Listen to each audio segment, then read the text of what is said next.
Hello everyone and welcome to today's webinar. My name is Rachel Klein and I will be your presenter here. I'm hoping 20 minutes. We might go a little bit over just to give you guys a heads up. We're going to be talking about the new version 23. Attached to this webinar in the handout section is the What's New document. So if you haven't looked over this, you might want to put some eyeballs on that. That's the document that I'm going to be going over today for the presentation. We're going to be talking about what's new in membership donations, accounting, and then there's just a couple things that are as far as the system as a whole or some general things to touch on as well. If you are looking at the document, I am not going to have enough time to go over every single bullet point on that list, or we'd probably be here for an hour. So I picked out some of the major things or the major differences that I want to show you specifically, and then we will kind of chat about those and I'll show them to you. Okay, so as you can see on your screen now is the new version 23 window. Payroll's on here now. So we will be combining the payroll software, if you guys use that, within Church Windows. So it's all going to be essentially one program. So if you're familiar with payroll, you know it's a separate program you have to open. If you don't use our payroll, that's fine. You don't have to. Just know that it is available in this instance if you guys decide that you want to move up to that. Okay. So as you can see, it's going to say coming soon, but just know that that will be there once you get updated to version 23 for the future. Okay. Feel free to ask questions. I am the only tech here today on the webinar, so typically Josh is in here with me. He's been out, so I'm not able to have him in here to answer questions. So it is just me. If you have a question, please type it in. I will get to it after the presentation. I honestly don't even look at the questions because I get myself all mixed up if I try to read a question while I'm talking about something. So type it in. Just know that I'll get to it at the end. Again, grab that handout down there in that handout section on your GoToWebinar toolbar. That's going to be a great resource if you want to follow along. Also, I'm recording this. I'll have it up on the website here by the end of the day. Rewatch it. I would share this video with anybody who's going to be working in Church Windows once you get updated to 23. There's going to be a lot of enhancements, some bug fixes per usual that you might not notice, but take care of issues that have been found along the way after we release things. All right. Let's get started. So first we're going to start in membership. And the first thing at the top of the list, it says added a save button for adding and editing email messages and signatures. So again, this is a pretty minor change. Nothing that's going to knock your socks off, but let me show it to you. So if you email out of membership, go ahead and open up the email feature here, and then I'm going to hit the next button. Emailing out of Church Windows is a really great way to utilize the different email addresses that you've put into the software. You can pull out specific groups of people, or you can email everybody. It's up to you. Biggest difference is going to be here under custom email message. Sorry, I'm using a VM to access this new version and it's a little slow. There's a save button here. So again, nothing life-changing, but instead of having to come up here into the menu, there's a save button here. Save button will also appear over here if you want to set up custom email signatures. Same thing, just a new save button. We have created something called a duplicate name report. Okay, so if you are someone who's worked in membership, even donations, you know duplicates are inevitable. That's going to be where the same person gets entered more than once. Up here under Reports and Export, under Other, you now have this new Duplicate Names Report option. So it gives you a little explanation of what this is going to do. It says this, oh, I have two people just messaged me about audio. If you guys can hear me, give me a little hands up if you don't mind, just so I know I'm coming through for some people. Sorry for the interruption here, guys. I just want to make sure I didn't lose everybody. Okay, lots of hands up. All right, we're going to continue on. Thank you. This report will list any individuals with the same first name and the same last name. Okay, so they have to be identical. The first name and the last name are exactly the same. They will then appear on this report. So going through cleaning up duplicates, this is going to be a great tool. You can go to the columns tab and you can specify what information you want to see for those duplicates. My opinion, you don't really need any of this stuff on the report. I think the first name, last name, and the individual numbers of each duplicate is going to be the best option for cleanup. So if we hit print, I set up one duplicate here, Miss Nina. So you're going to see the line one time because the person's first name and last name is the same. But then you're going to see here by looking at individual number 1, individual number 2, you have a Nina that has this number in the software and a Nina that has this number in the software. And you can use this individual number to then search for the duplicates, figure out which one you want to keep, and then you can follow our duplicate cleanup process that we have done a webinar on and have a document on out on our website. So this is exciting. This is a great tool for that duplicate cleanup. All right, let's jump down to the next one. Made show password available on email setup screen. Again, if you are someone who emails out of the software, I hear all the time on support calls their email has stopped working, it won't go through anymore. Typically it stops working because their email password has changed and they would have to come in here and type it in again. Now we have the little eyeball feature so you can see what that is and then you can adjust it. Sometimes I know I type too fast and I mess up what I'm trying to type, and this allows us to double check to make sure we have the proper password in for a successful email. Okay, something really cool and exciting that I think people have been asking for a while. You now have the option to add a document to an individual's record. Okay, so say you want to upload a health form, or say you want to upload somebody's baptism certificate or confirmation certificate or marriage certificate. You can do that now in People.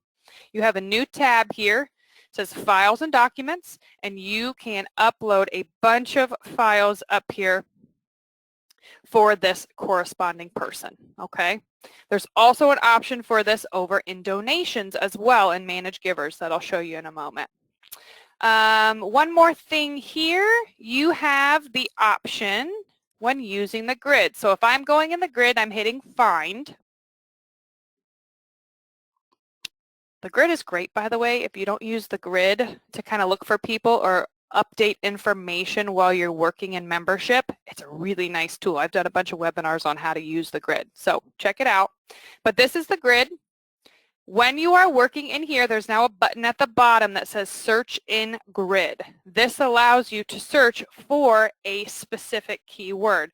So let's say I have somebody's email and I cannot for the life of me figure out whose it is. You could simply type it in here, or a cell phone number too, and as you type, the grid's going to adjust and then give you the results of what that thing is or who that belongs to.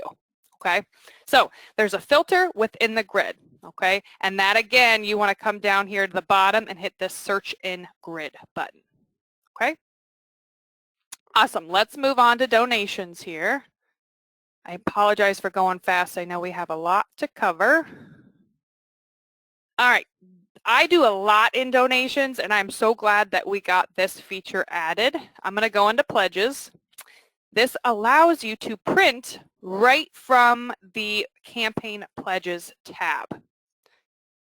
So if we go to Campaign Pledges, I pull up the campaign. Down here at the bottom, you can finally print from here. You used to never be able to print. You used to have to leave this screen and go run something from Reports and Export.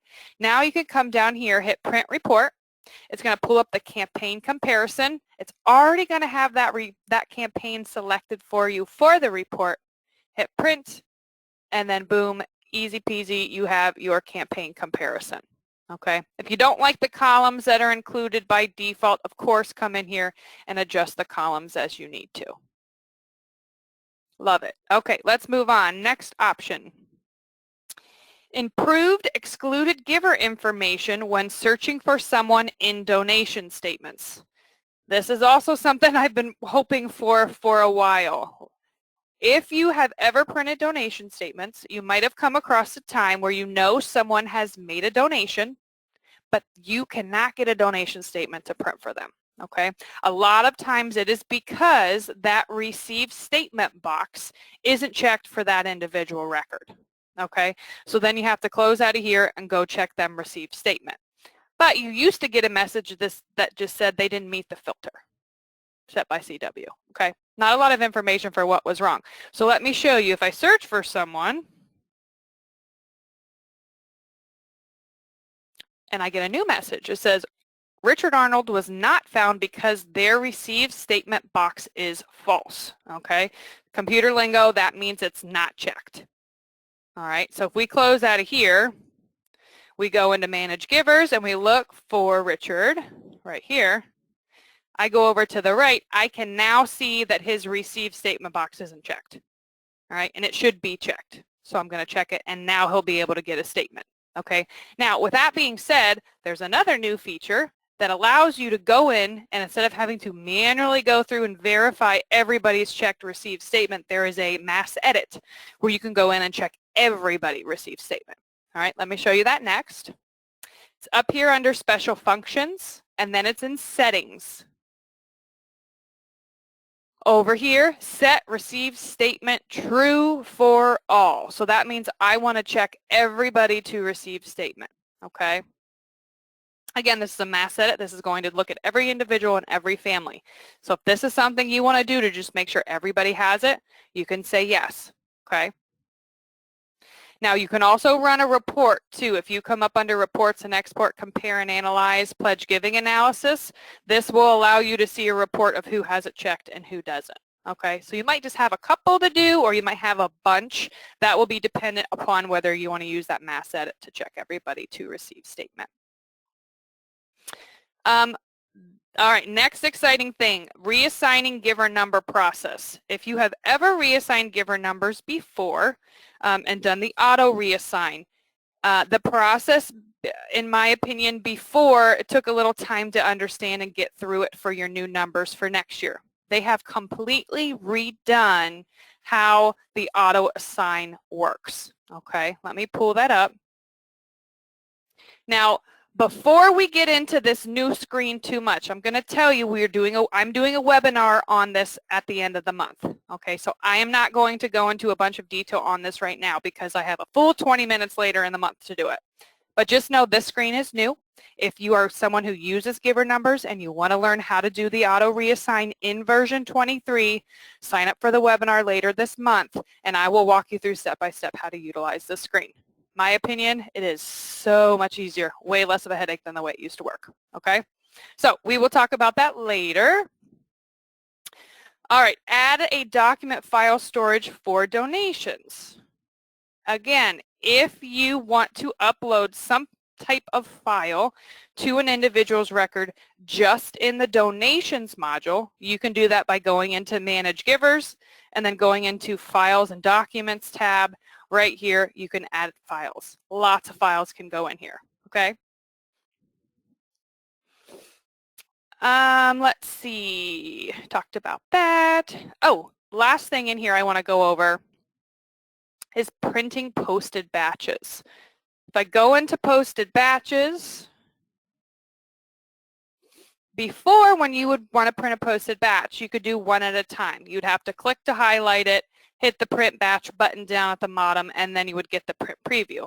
But now you can select multiple batches to reprint. Say you need to reprint February. Click to highlight one, hold down the control button on your keyboard, which allows you to select multiple things. You can select as many as you want. I just picked 3 for February. Hit print selected.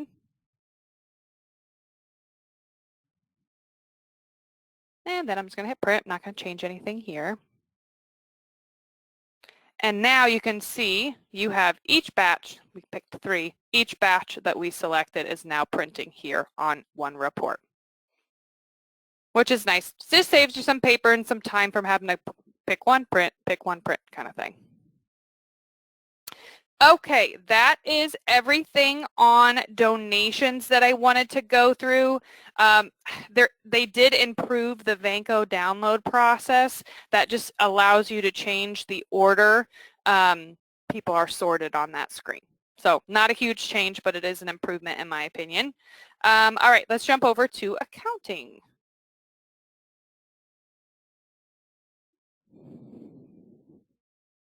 Okay, so first thing here, it says added transaction numbers to bank reconciliation activity summary. So if we go into our bank rec and we select our asset account, and just like we're doing a bank rec, oh wait, I have a saved one. Let's do that one. I forgot I set that up for you guys. All right, next. Next. All right, if I hit print here, and I print the activity summary report, not going to change anything. I'm just going to hit print so you guys can see. There are now transaction numbers on this report. So that will help you if you need to print this out and do some investigating. Now you have the specific transaction numbers here to reference. All right. It's a great, great advantage there.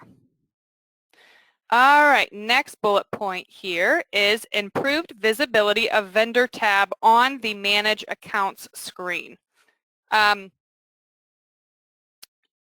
kind of a little thing, but for some people it's really, really helpful. The vendor paid tab used to kind of disappear or pop up depending on what accounts you were selected. Now it's always going to be here. So you don't have to worry about the time for it to refresh and pull in the tab. It'll always be there. So when I go down here to a vendor, whomever I choose, now that a tab is active and I can easily see everything. So the biggest difference is if I click off a vendor, that tab doesn't disappear, it just simply grays out, right? Pretty basic, but it helps with loading the screen. All right, gave ability to show only reversals in the transaction browser screen. So let's close out of here. And we're going to go into transactions and browse. And if we go in here to change year, filter, and sort, you have show reversed as you've always had, but now you have a show only reversed. So if I check that, say OK, now I'm only going to see reversed transactions. Right? That can be pretty handy. All right, added document file storage on transaction screen and account screen. Again, this is very similar to how membership and donations are handling those new files. If you go into enter income, you now have this little attachment icon, little paperclip. You can add files to transactions, okay? Pretty great. Let's close out of here. Enter bills. You're going to be able to do the same thing. Just a little bit of a different icon here. They slipped it right in here. You can again, I need to pick an account. Sorry about that, guys. You can, just like the other windows you saw, you can pick an account and pop it in, okay? Or not an account, a file, excuse me. Add it to the transaction. All right, same thing with your Manage Accounts screen. Let me open that up, just like we did in donations here over to the right place to add files, okay? All right, last couple things. Oh, time's good. Okay, last couple things under System in General. If you go into Security, inactive users will show in red, okay? So when you are in this screen and say you have users set up, I don't, this is sample data, but you probably will have users. Anyone you've made inactive will now appear in red, so it'll be really easy to tell just at a glance which ones you have made inactive over the years. You also have the ability to reset all screen sizes and positions. This is a really helpful thing. A lot of people find specifically on the web that they have trouble with they open something on one screen and then on one machine and then they open it somewhere else. They find that the screens become distorted. You can simply go in and reset your screens so they all fit to your specific monitor that you're using.